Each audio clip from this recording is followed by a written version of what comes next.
हाँ तो नमस्कार जी। कैसे हैं? उम्मीद करते हैं बहुत ही अच्छे होंगे मेरे प्यारे विद्यार्थी। तो आज के इस वीडियो में क्लास 10th का फिजिक्स का चैप्टर नंबर 4 को स्टार्ट करेंगे, जिसका नाम है विद्युत धारा। आज के इस वीडियो में विद्युत धारा के बारे में जानेंगे। तो चलिए इस वीडियो को हम स्टार्ट करते हैं। क्या है विद्युत धारा? Electric current. इसको हम स्टार्ट करते हैं। तो चलिए देखते हैं। दो वस्तु को आपस में रगड़ने पर आवेश उत्पन्न होता है। क्या होता है? दो वस्तु को आपस में रगड़ने पर आवेश उत्पन्न होता है। आवेश कितने प्रकार के होते हैं? आवेश कितने प्रकार के होते हैं? धन आवेश और ऋण आवेश होता है। कितना होता है? धन आवेश और ऋण आवेश होता है। आवेश कैसे उत्पन्न होता है? दो वस्तुओं को आपस में रगड़ने पर आवेश उत्पन्न होता है। आवेश कितने प्रकार के होते हैं? दो प्रकार के, धन आवेश और ऋण आवेश। परमाणु के 3 मौलिक कण होते हैं। परमाणु के 3 मौलिक कण होते हैं। कौन कौन होता है? इलेक्ट्रॉन होता है, प्रोटॉन होता है और न्यूट्रॉन होता है। आगे चलिए। इलेक्ट्रॉन पर ऋण आवेश होता है। इलेक्ट्रॉन पर क्या होता है? ऋण आवेश होता है। प्रोटॉन पर धन आवेश, जबकि न्यूट्रॉन आवेशहीन होता है। जबकि न्यूट्रॉन आवेशहीन होता है।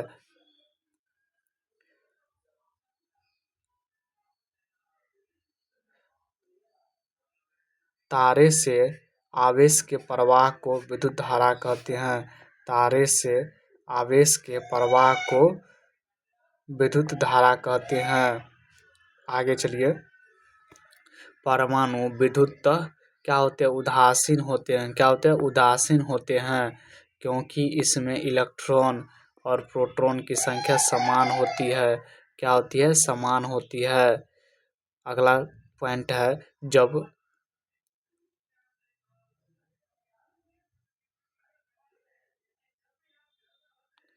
जब कांच की छड़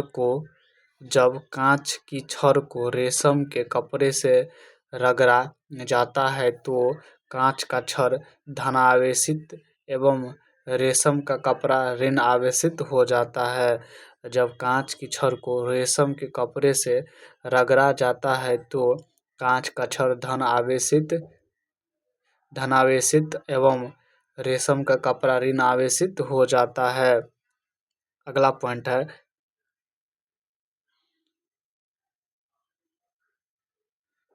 जब एबोनाइट की छड़ को ऊन से रगड़ा जाता है तो एबोनाइट की छड़ ऋणावेशित और ऊन धनावेशित हो जाता है। इलेक्ट्रॉनों को खोकर कोई पदार्थ धनावेशित और इलेक्ट्रॉन को पाकर कोई पदार्थ ऋणावेशित हो जाता है। आगे चलिए। आगे है, आवेश के संरक्षण सिद्धांत को लिखे। तो चलिए इसको हम जानते हैं। क्या है? आवेश संरक्षित रहता है, उसे ना तो उत्पन्न किया जा सकता है ना ही नष्ट। केवल आवेश का स्थानांतरण होता है। केवल क्या होता है? स्थानांतरण होता है।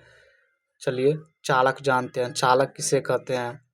ऐसे पदार्थ जिनसे होकर विद्युत आवेश उसके एक भाग से दूसरे भाग तक जाता है, चालक कहे जाते हैं। क्या कहे जाते हैं? चालक कहे जाते हैं। जैसे लोहा, इस्पात, तांबा, चांदी, मनुष्य या जानवर का शरीर, ग्रेफाइट, अशुद्ध जल इत्यादि। आगे चलिए। विद्युत रोधी पदार्थ किसे कहते हैं? ऐसे पदार्थ जिनसे होकर विद्युत आवेश उनके एक भाग से दूसरे भाग तक नहीं जाता है, विद्युत रोधी कहे जाते हैं। क्या कहे जाते हैं? विद्युत रोधी कहे जाते हैं। ऐसे पदार्थ जिनसे होकर विद्युत आवेश एक भाग से दूसरे भाग तक नहीं जाता है तो विद्युत रोधी कहे जाते हैं। जैसे कांच, मोम, चमड़ा, एबोनाइट, रबर, लकड़ी, शुद्ध जल, प्लास्टिक, रेशम इत्यादि। आगे चलिए, आगे है विद्युत धारा किसे कहते हैं। विद्युत धारा किसे कहते हैं, तो आवेशों के प्रवाह की दर को विद्युत धारा कहते हैं। क्या कहते हैं, आवेशों के प्रवाह की दर को विद्युत धारा कहते हैं। विद्युत धारा बराबर क्या होता है, विद्युत धारा बराबर क्या होता है, विद्युत विद्युत धारा बराबर क्या होता है, विद्युत धारा बराबर होता है आवेश बटा समय होता है। क्या होता है, आवेश बटा समय होता है। क्या होता है, आवेश बटा समय होता है। क्या होता है, आवेश बटा समय। आई बराबर क्या होता है, क्यू अपॉन टी होता है। क्या होता है, क्यू अपॉन टी होता है। क्या होता है, टी होता है। विद्युत धारा कैसा मात्रा क्या होता है, एम्पियर, और आवेश कैसा मात्रा कूलम समय का सेकेंड होता है। तो विद्युत धारा बराबर होगा आवेश बटा समय, आई बराबर क्यू अपॉन टी, एम्पियर बराबर कूलम बटे सेकेंड होता है। इसका मात्रक एम्पियर या जूल प्रति सेकेंड होता है। इसे आई द्वारा सूचित किया जाता है। आगे चलिए, एक एम्पियर की परिभाषा दे। यदि किसी चालक से प्रति सेकेंड 1 कूलम आवेश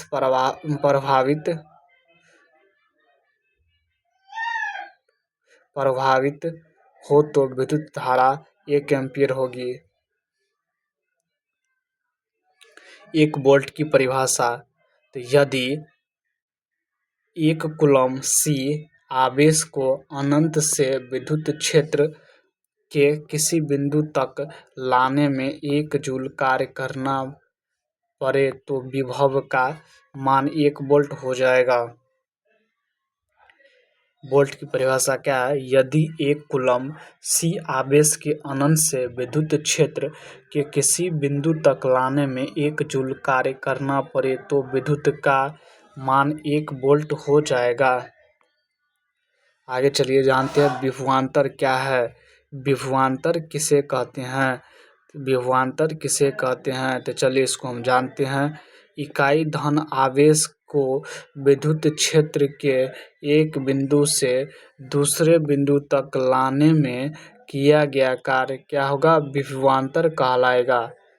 विभवांतर किसे कहते हैं, इकाई धन आवेश को विद्युत क्षेत्र के एक बिंदु से दूसरे बिंदु तक लाने में किया गया कार्य विभवांतर कहलाता है। क्या कहलाता है, विभवांतर कहलाता है। विभवांतर बराबर क्या होता है, विभवांतर बराबर क्या होता है, विभवांतर बराबर होता है कार्य बटे आवेश होता है। कार्य बटे आवेश होता है। क्या होता है, कार्य बटे आवेश होता है। कार्य बटे आवेश होता है। V बराबर क्या होगा, W अपॉन क्यू होगा। V बराबर क्या होगा, W अपॉन क्यू होगा।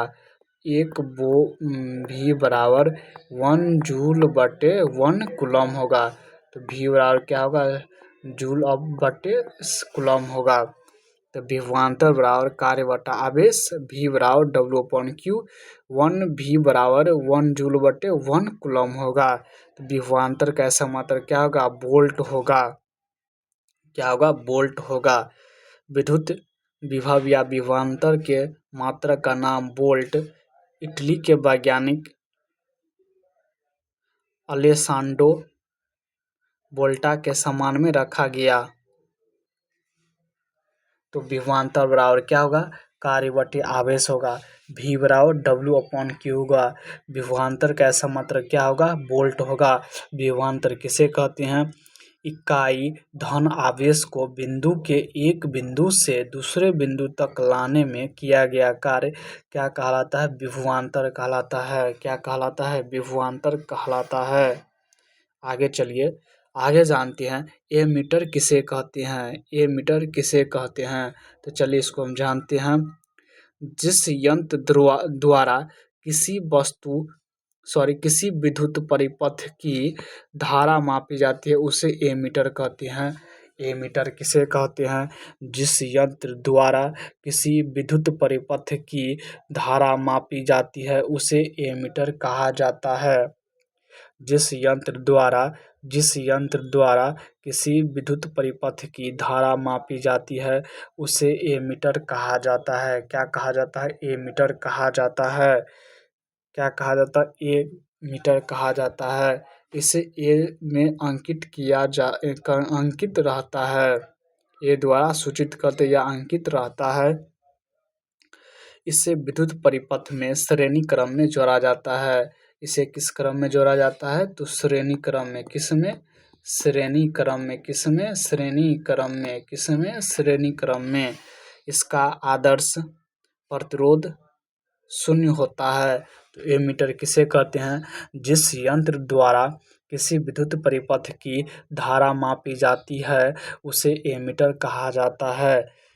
इसे विद्युत परिपथ में श्रेणी क्रम में जोड़ा जाता है। इसका आदर्श प्रतिरोध शून्य होता है। क्या होता है? शून्य होता है। आगे चलिए, वोल्ट मीटर किसे कहते हैं? वोल्ट मीटर किसे कहते हैं? वोल्ट मीटर किसे कहते हैं? दो बिंदुओं के बीच विभवांतर मापने वाले यंत्र को वोल्ट मीटर कहते हैं। दो बिंदुओं के बीच विभवांतर मापने वाले यंत्र को वोल्ट मीटर कहते हैं। क्या कहते हैं? दो बिंदुओं के बीच विभवांतर मापने वाले यंत्र को वोल्ट मीटर कहते हैं। इसे भी में अंकित रहता है। इसे विद्युत परिपथ में समांतर क्रम में जोड़ा जाता है। इसका आदर्श प्रतिरोध अनंत होता है। ये मीटर किस में जोड़ा रहता है? श्रेणी क्रम में। किस में जोड़ा रहता है? श्रेणी क्रम में। और वोल्ट मीटर किस में जुड़ा रहता है? समांतर क्रम में। इसका प्रतिरोध क्या होता है? अनंत होता है। और इसका प्रतिरोध क्या होता है? शून्य होता है। तो वोल्ट मीटर जान लिए किसे कहते हैं। तो आगे चलिए, आगे जानते हैं सेल की परिभाषा। सेल किसे कहते हैं या क्या है?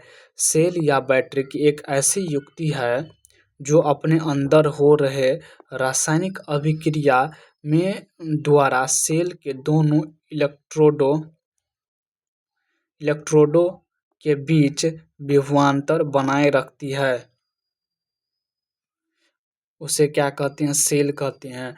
सेल या बैटरी की एक ऐसी युक्ति है जो अपने अंदर हो रहे रासायनिक अभिक्रिया में द्वारा सेल के दोनों इलेक्ट्रोडों के बीच विभवांतर बनाए रखती है। सेल रासायनिक ऊर्जा को विद्युत ऊर्जा में परिवर्तन करता है। क्या करता है? रासायनिक ऊर्जा को विद्युत ऊर्जा में परिवर्तन करता है। आगे चलिए, इटली के वैज्ञानिक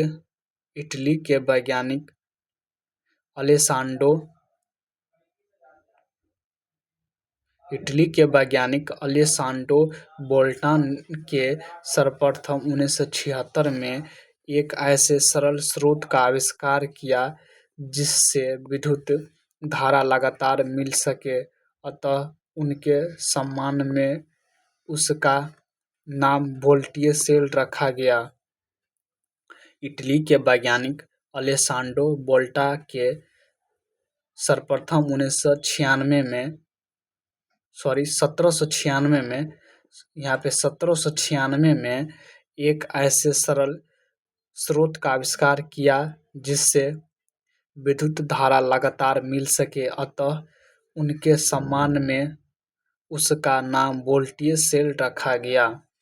सेलों की सामूहिक व्यवस्था को ही बैटरी कहा जाता है। सेलों की सामूहिक व्यवस्था को ही बैटरी कहा जाता है। अगला पॉइंट है, जिस पथ से होकर विद्युत धारा का प्रवाह होता है उसे विद्युत परिपथ कहते हैं।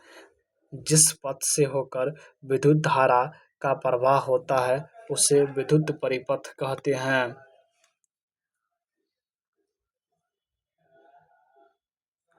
विद्युत धारा की प्रबलता की परिभाषा। तो चलिए इसको हम जानते हैं। किसी अनुप्रस्थ काट को पार करने वाले विद्युत धारा की प्रबलता उस अनुप्रस्थ काट से होकर प्रति एकांक समय में प्रभावित आवेश का परिमाण है। ओम का नियम लिखे। ओम का नियम क्या है? यदि किसी चालक के ताप में परिवर्तन ना हो तो उसमें प्रभावित विद्युत धारा I उसके सिरों के बीच आरोपित विभवांतर V के समानुपाती होता है। क्या होता है? I समानुपाती क्या होता है? V होता है। R बराबर क्या होगा? V बटे I होगा। ओम का नियम किसे कहते हैं? यदि किसी चालक के ताप में परिवर्तन ना हो तो उसमें प्रभावित विद्युत धारा I उसके सिरों के बीच आरोपित विभवांतर V के समानुपाती होता है। R बराबर क्या होता है? फॉर्मूला V बटे I। R बराबर V बाय I होता है। कुछ पॉइंट है। 1826 में जर्मनी वैज्ञानिक जॉर्ज साइमन ओम ने किसी चालक के सिरों पर लगाए विभवांतर तथा उसमें प्रभावित होने वाली विद्युत धारा का संबंध एक नियम के रूप में व्यक्त किया। इस नियम को उन्हीं के नाम पर ओम का नियम कहा जाता है। चलिए आगे है, प्रतिरोध किसे कहते हैं? तो प्रतिरोध को हम जानते हैं। प्रतिरोध किसे कहते हैं? तो चलिए इसको हम जानते हैं। किसी चालक का वह गुण जो उसमें होकर धारा के प्रवाह का विरोध करता है उस पदार्थ का विद्युत प्रतिरोध या केवल प्रतिरोध कहलाता है। प्रतिरोध किसे कहते हैं? जो किसी चालक का वह गुण जो उसमें होकर धारा के प्रवाह का विरोध करता है या उसे प्रवेश नहीं करने देता है उस पदार्थ का विद्युत प्रतिरोध या केवल प्रतिरोध कहते हैं। प्रतिरोध का ऐसा मात्रक क्या होता है? तो ओम होता है। क्या होता है? ओम होता है। क्या होता है? ओम होता है। प्रतिरोध किसी पदार्थ का वह गुण है, वह पदार्थ का गुण है परंतु प्रतिरोधक है। प्रतिरोधकता का ऐसा मात्रक क्या होता है? ओम मीटर होता है। क्या होता है? तो ओम मीटर होता है। क्या होता है प्रतिरोधकता का ऐसा मात्रक? तो ओम मीटर होता है। क्या होता है? ओम मीटर होता है। क्या होता है? ओम मीटर होता है। क्या होता है? ओम मीटर होता है। क्या होता है? ओम मीटर होता है। अगला पॉइंट है, किसी चालक का प्रतिरोध किन किन बातों पर निर्भर करता है? किसी चालक का प्रतिरोध किन किन बातों पर निर्भर करता है? तो चलिए इसको हम जानते हैं। किसी चालक का प्रतिरोध निम्न बातों पर निर्भर करता है। किसी चालक का प्रतिरोध निम्न बातों पर निर्भर करता है, जैसे चालक की लंबाई पर, चालक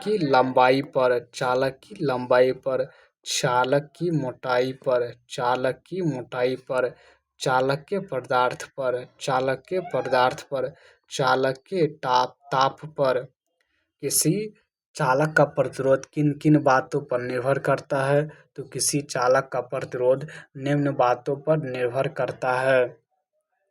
चालक की लंबाई पर, चालक की मोटाई पर, चालक के पदार्थ पर, चालक के ताप पर। आगे चलिए, प्रतिरोध का संयोजन किसे कहते हैं? यह कितने प्रकार के होते हैं? प्रतिरोध का संयोजन किसे कहते हैं? यह कितने प्रकार के होते हैं? दो या दो से अधिक प्रतिरोधों को एक दूसरे से कई विधियों द्वारा जोड़ा जा सकता है। प्रतिरोध का संयोजन किसे कहते हैं? ये कितने प्रकार के होते हैं? तो प्रतिरोध का संयोजन किसे कहते हैं? दो या दो से अधिक प्रतिरोधकों को एक दूसरे से कई विधियों द्वारा जोड़ा जा सकता है, उसे प्रतिरोध का संयोजन कहते हैं। ये कितने प्रकार के होते हैं? दो प्रकार के, श्रेणी क्रम और समांतर क्रम, श्रेणी क्रम और समांतर क्रम। तो आज के लिए इतना ही। अगली वीडियो में हम इससे आगे का टॉपिक को डिस्कशन करेंगे। तो आज के लिए इतना ही। जय हिंद।